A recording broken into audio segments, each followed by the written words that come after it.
कांग्रेस के राज्यसभा सदस्य और पार्टी के मुखर चेहरे कानूनविद अभिषेक मनु सिंघवी ने रविवार को अयोध्या पहुंचकर श्री राम जन्मभूमि मंदिर में प्रभु रामलला के दर्शन किए। ये बेहद चौंकाने वाली बात रही और वो इसलिए क्योंकि सिंघवी और कपिल सिब्बल जैसे कांग्रेस से जुड़े सुप्रीम कोर्ट के बड़े वकीलों ने हमेशा अयोध्या विवाद के दौरान कोर्ट में राम मंदिर के निर्माण के विरोध में पैरवी की है।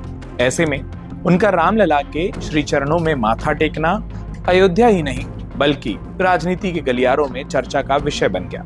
इससे खास बात यह कि श्री राम जन्मभूमि तीर्थ क्षेत्र ट्रस्ट ने उन्हें दर्शन के लिए विशेष व्यवस्था भी दी। उनके लिए खास इंतजाम किए गए और उनका स्वागत भी किया गया। उन्होंने हनुमानगढ़ी में बजरंगबली की भी पूजा अर्चना की और पुण्य सलीला सरयू नदी के तट पर भी गए। सिंघवी प्रयागराज महाकुंभ में स्नान करने के बाद अयोध्या आए। राम मंदिर में व्यवस्था के ट्रस्ट और राष्ट्रीय स्वयंसेवक संघ परिवार की ओर से नियुक्त प्रभारी गोपाल जी ने उनका अभिनंदन किया। सिंघवी जब रामलला के सामने पहुंचे तो रामलला की मूरत को निहारते रह गए। सिंघवी उस विचारधारा के माने जाते हैं जिन्हें श्री राम के अस्तित्व पर सवाल उठाने की आदत रही है। ऐसे में विश्व हिंदू परिषद के प्रवक्ता शरद शर्मा ने भी कहा कि अब साफ हो गया है कि रामलला के दरबार में जो भी राम विरोधी हो या राम का भक्त हो, जो भी आता है उसका स्वागत है। श्री राम सबके थे, वो सबके हैं और सबके रहेंगे। देश को इसी विचारधारा पर चलना होगा। एक दिन सिंघवी की पार्टी के शीर्ष परिवार यानी गांधी परिवार के सदस्यों को भी रामलला के दरबार में आकर माथा टेकना होगा, ये भी विहिप प्रवक्ता ने आगे जोड़ा। उन्होंने कहा कि देश की आवाज है और बाकियों की मजबूरी भी। अपने अयोध्या दौरे के बारे में अभिषेक मनु सिंघवी ने सोशल मीडिया पोस्ट पर बहुत कुछ लिखा। उन्होंने जो लिखा वो आपको बताते हैं। उन्होंने लिखा, आज अयोध्या में श्री राम जन्मभूमि मंदिर के दर्शन करने और सुबह की आरती के दौरान प्रार्थना करने का दिव्य सौभाग्य प्राप्त हुआ। भगवान श्री राम हमारे देश को शांति, सद्भाव और समृद्धि प्रदान करें। जय श्री राम। दूसरे पोस्ट में सिंघवी ने लिखा कि अयोध्या की पवित्र भूमि पर घूमते हुए मुझे एक अवर्णनीय शांति का अनुभव हुआ। भगवान श्री राम की जन्मभूमि की दिव्य आभा हर कोने को भक्ति और शांति से भर देती है। घाट, मंदिर और लोगों की अटूट आस्था अयोध्या को एक कालातीत आध्यात्मिक खजाना बनाती है। वास्तव में एक आत्मा को झकझोर देने वाला अनुभव। जय श्री राम। इसके बाद अभिषेक मनु सिंघवी जब हनुमानगढ़ी के दर्शन कर लौटे तो उन्होंने तस्वीरों के साथ लिखा कि अयोध्या में पवित्र हनुमानगढ़ी के दर्शन कर बजरंगबली का दिव्य आशीर्वाद प्राप्त करने का सौभाग्य प्राप्त हुआ।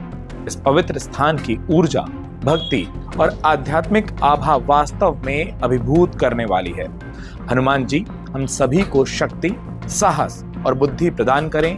जय बजरंगबली।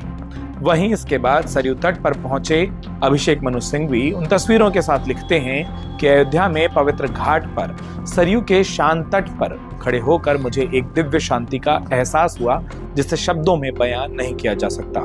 कोमल लहरें, शाम की मनमोहक आरती और हवा में भक्ति से वास्तव में एक आध्यात्मिक अनुभव बनाती है। सरयू जी का पवित्र जल इस पवित्र भूमि को हमेशा के लिए अपना आशीर्वाद देता है। अपनी अयोध्या यात्रा के आखिर में अभिषेक मनु सिंघवी कनक भवन गए और वहां से जिन यादों को लेकर वो लौटे उन्हें शब्दों में कुछ ऐसा लिखा कि अयोध्या में भगवान श्री राम और माता सीता के दिव्य निवास भव्य कनक भवन का दौरा किया। मंदिर की भव्यता, जटिल वास्तुकला और आध्यात्मिक आभा वास्तव में मंत्रमुग्ध कर देने वाली है। ये पवित्र स्थान सुंदरता, भक्ति और प्रेम से भरपूर है। आखिर में जब अभिषेक मनु सिंघवी अपने अयोध्या के दौरे को खत्म कर रहे थे तो एयरपोर्ट की तस्वीर डालते हुए उन्होंने सोशल मीडिया पोस्ट पर जो कुछ लिखा अब आपको वो भी बता देते हैं। उन्होंने लिखा कि अयोध्या में रामलला के दिव्य दर्शन और प्रयागराज में महाकुंभ में पवित्र स्नान के बाद आस्था और भक्ति से भरे दिल के साथ दिल्ली वापस लौटना, ये शाश्वत तीर्थ यात्राएं हमें याद दिलाती हैं कि भारत की आत्मा इसकी एकता, आध्यात्मिकता और समृद्ध परंपराओं में निहित है। वो शख्स जो कोर्ट के अंदर राम मंदिर का, रामलला के अस्तित्व पर भी सवाल उठाते थे, राम मंदिर का विरोध करते थे, जब वो राम की नगरी अयोध्या को घूमते हैं तो किन भावों में आते हैं वो हमने आपको बता दिया।